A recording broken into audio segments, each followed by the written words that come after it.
Boa tarde a todos. Nós vamos dar início à última sessão do seminário dos 150 anos. Dos 125 anos, eu estou ficando cansada. Dos 125 anos do arquivo. Foi uma longa trajetória até aqui, do mês inteiro. Essa mesa é composta pelo professor João Antunes, pelo professor Paulo Quinaus, pelo Luiz Antônio Simas, e seria coordenada pela professora Ismael de Lima Martins, uma grande amiga desse arquivo, e que infelizmente não vai poder comparecer. Então, ela pediu que a Bruna fizesse uma leitura para nós de uma carta que ela redigiu. Então, a Bruna vai fazer essa leitura e depois a gente faz a composição da mesa, tá bom?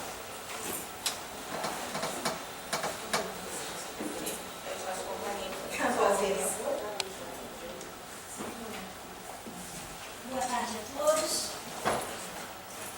Eu trouxe aqui algumas palavras da nossa querida professora Ismênia. Professora doutora Bia Buchmir, direcionada à professora Bia.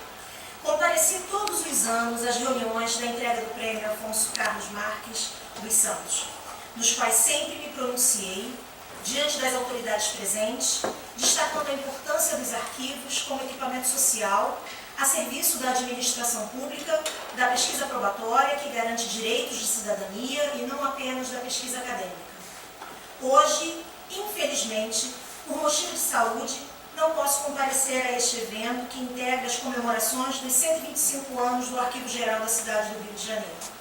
No entanto, através de outra voz, quero publicamente manifestar minha admiração por sua exitosa gestão como diretora desta importante instituição, reconhecimento que estendo aos seus colaboradores.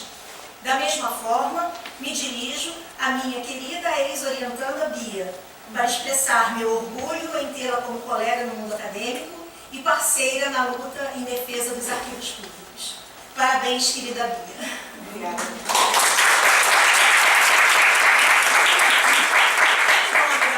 Ismênia.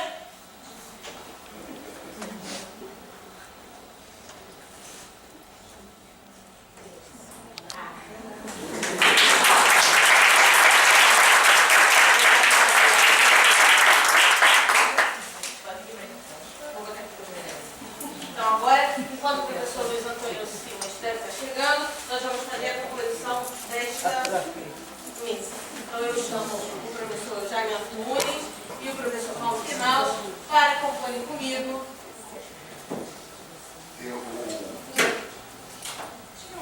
Acho que você está aqui ao meu lado, Paulo do outro.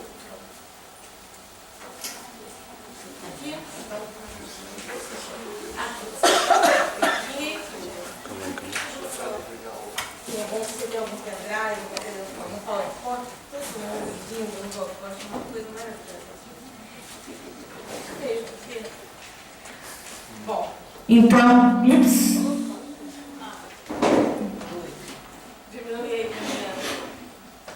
Então, daremos início à mesa Produção de Conhecimento em Arquivos.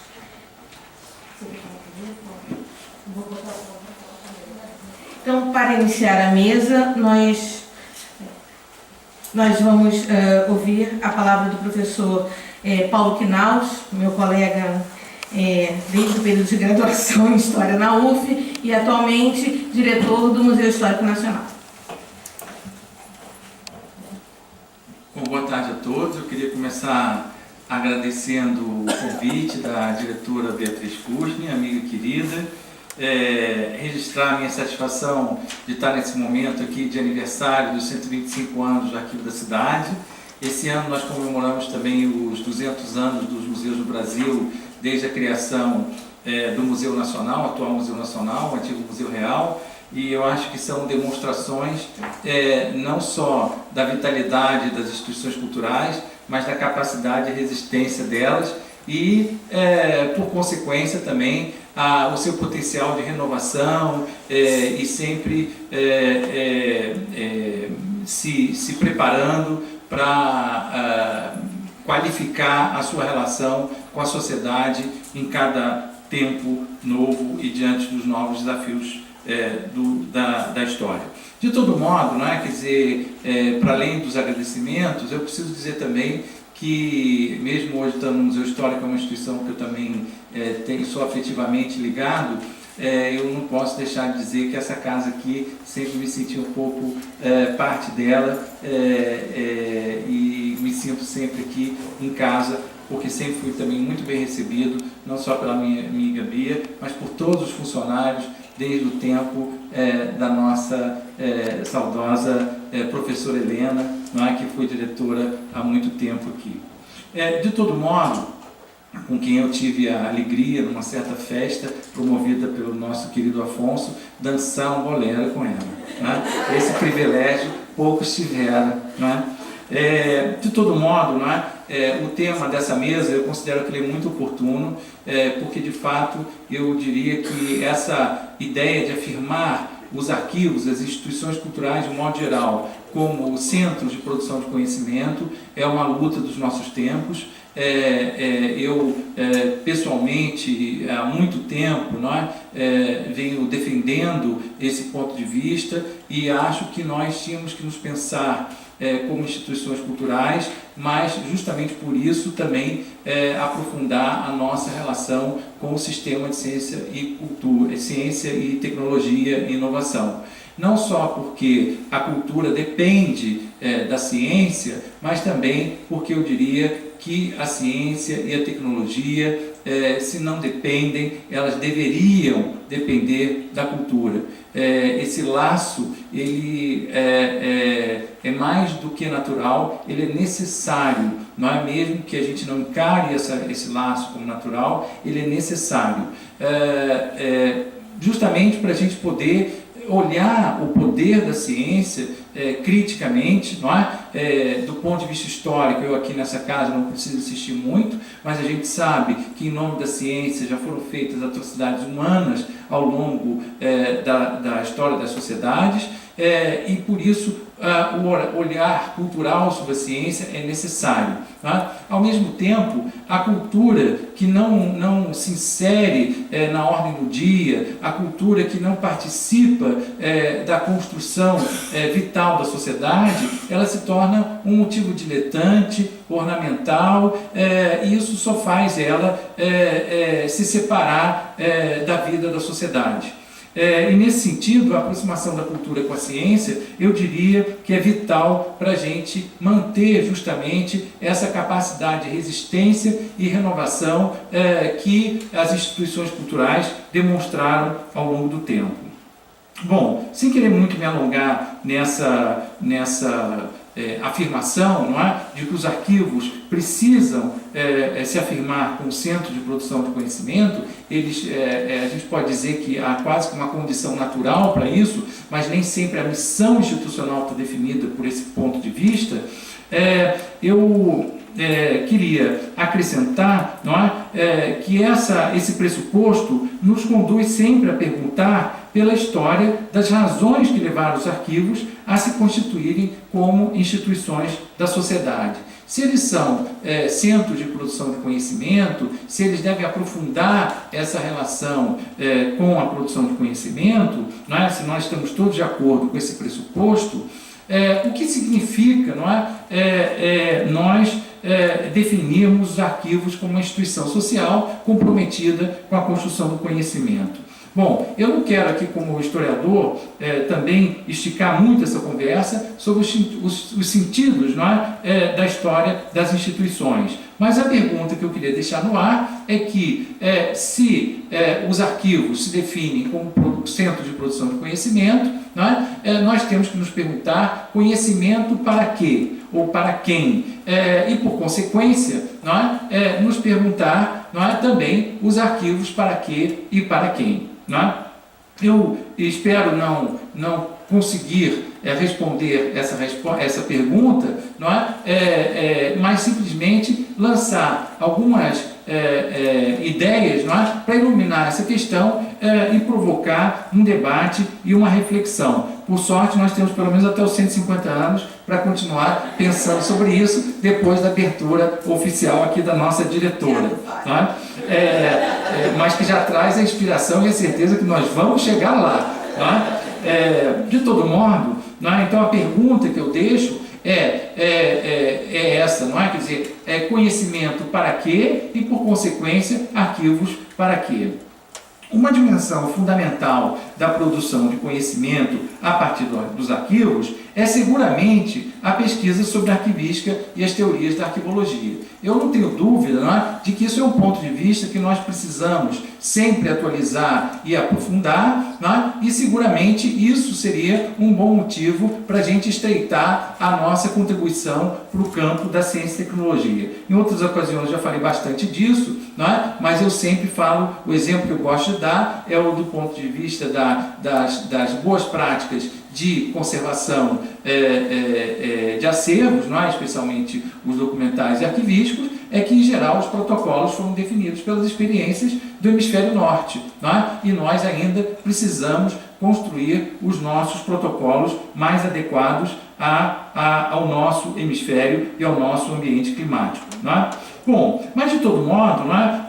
Essa pergunta geral, arquivos para quê, que nos conduz às pesquisas sobre arquivística, as teorias da arqueologia, seguramente, não é? Elas são uma forma também da gente, ao interrogar o conhecimento sobre os arquivos, anda junto a pergunta sobre aquela pergunta inicial que eu coloquei, arquivos para quê e para quem, não é? Bom, sem querer, já me conduzindo aí por essa trilha que eu lancei, eu preciso lembrar, não é, na construção desse meu argumento, de que os arquivos nasceram para o controle social a partir do governo, produzindo conhecimento a serviço do Estado. Os nossos arquivos, não é, muito antes de se definirem como arquivos públicos, como instituições, como aqui o Arquivo Geral da Cidade, na ordem da produção dos documentos, não é, arquivísticos, o que motiva os arquivos clássicos que nós conhecemos, estudamos, são justamente o fato de que foram documentos produzidos para afirmar a ação de Estado e quase sempre de controle social de um governo sobre a sociedade. Nesse sentido, os arquivos emergem do estudo da administração de governo, que nós queremos sempre que seja definida como administração pública, tá? Mas, de todo modo, nesse sentido, não é, que os arquivos, a partir desse lugar da administração do governo, que os arquivos se constituíram e são expressão fundamental das formas de governar.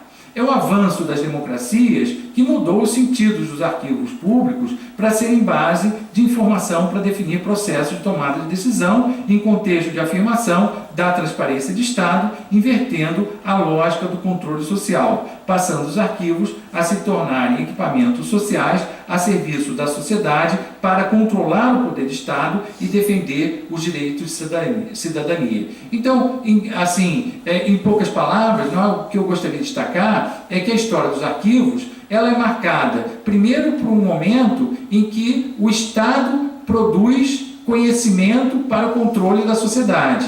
E depois, um segundo momento, não é? Que eu diria que é o momento que nós vivemos hoje, a luta do nosso tempo, é aquela de transformar os arquivos como um núcleo de conhecimento, não é? Sobre as formas de governar, permitindo assim que a sociedade seja capaz de dialogar, de questionar, de se contrapor à força dos governos e do Estado, não é? Então, há uma inversão histórica nesse processo que precisa ser sublinhado. Eu não vou aqui enumerar essa cronologia, porque seria muito larga, não é? Mas eu queria simplesmente sublinhar essa ideia geral. Se os arquivos surgiram como expressão do Estado para o controle da sociedade, não é? Se nós hoje estamos colocando essa discussão aqui, é justamente porque eu acredito que o que domina o nosso ambiente é essa vontade de fazer com que os arquivos sejam a fonte para a gente conhecer as formas de governar, não para o exercício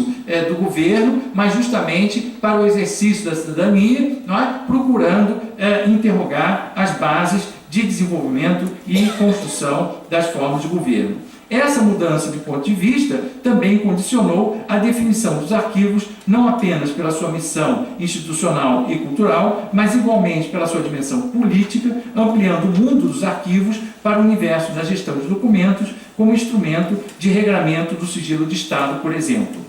Hoje, a Lei de Acesso à Informação é um novo recurso de consulta e pesquisa de dados a partir do mundo dos arquivos, marcado pela gestão documental e da informação e que garante, por exemplo, aos historiadores e aos cientistas sociais de modo geral e aos pesquisadores de arquivologia uma riqueza de dados para a história do tempo presente e para as formas de administração de arquivos. Tá? Então, o que eu quero destacar, não é que também interrogar, não é, do ponto de vista da produção de conhecimento, os acervos dos arquivos, isso permite não só a gente ir atrás do reconhecimento, a identificação das formas de governar e controlar o governo, mas também permite, e afirmar os direitos de cidadania, mas permite também a gente aprofundar, afinal de contas, como é que funcionam os arquivos propriamente ditos, não é? E, eu não sei se é o que eu vou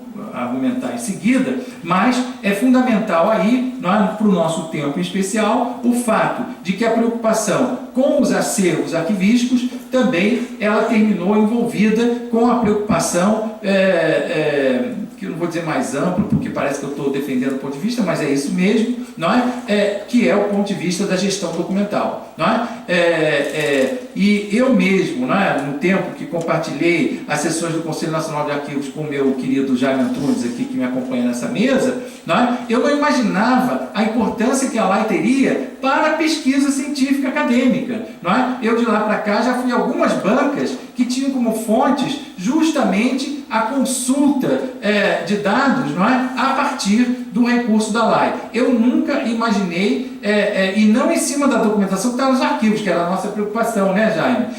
Mas justamente em cima da documentação que ainda é corrente ou, eventualmente, em fase intermediária. Então, essa interrogação sobre o papel dos arquivos